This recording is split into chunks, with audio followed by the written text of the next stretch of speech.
I did not vote. I will not vote again until we have some sort of legislated honesty and consequence for deception. These men can tell us anything they want, and there's nothing we can do about whether or not they keep their promise. Jamie, is there any other part of your life where there's legislated honesty? I mean, does the preacher on Sundays, is there a law that says he's got to be honest? Does the doctor, the lawyer, the guy driving the bus, do they all have to be honest? Well, let me tell you something, Gordon. If your job is to guard a bank vault and you lie about that job, you're going to be fired. I'm a delivery driver. If I tell my boss that I did my deliveries and he finds out that I threw him in the bush, I'm going to be fired. But Jamie... Gordon, I ran as an independent candidate. We should have polygraph testing for all these politicians, just like our police forces are required. Jamie, so wait a minute. Jamie, you ran as an independent candidate? I ran as an independent, sure enough. JamieScott.ca, you can go check out the profile. But you didn't vote? What, am I going to go vote for myself and stroke my ego?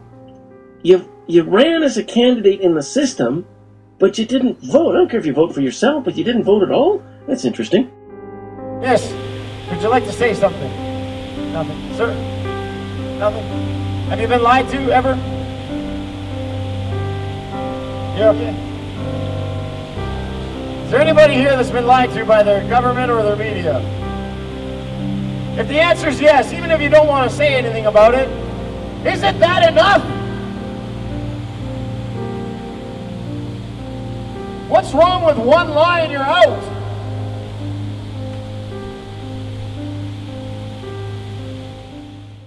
The reason they need the best and the brightest out there for all this high executive compensation is because you have to get the best criminal minds that money could buy to come up with schemes like they do.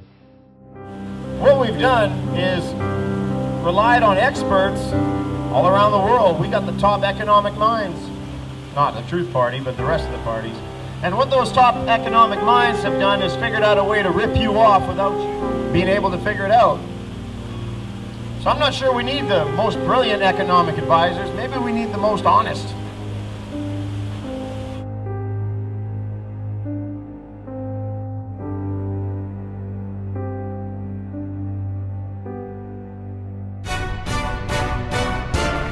The banks are going to come to you for another bailout.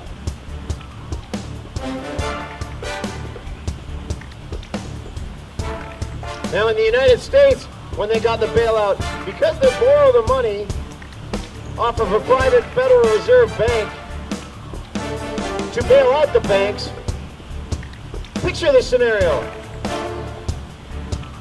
The first bailout, we're going to have to give $700 billion to the banks to bail them out. So the banks print the money, $700 billion. Then they just divvy it up amongst themselves because that's who the bailout was for. But the government now has to pay back that loan. So it's $700 billion plus whatever. You got nothing for that, other than saving a bunch of banks so they could buy some more banks. You gave them $700 billion in the first place to bail them out. Now you're going to repay them $700 billion for the loan that you took. That's some gangster shit right there. I don't know how to describe it other than that.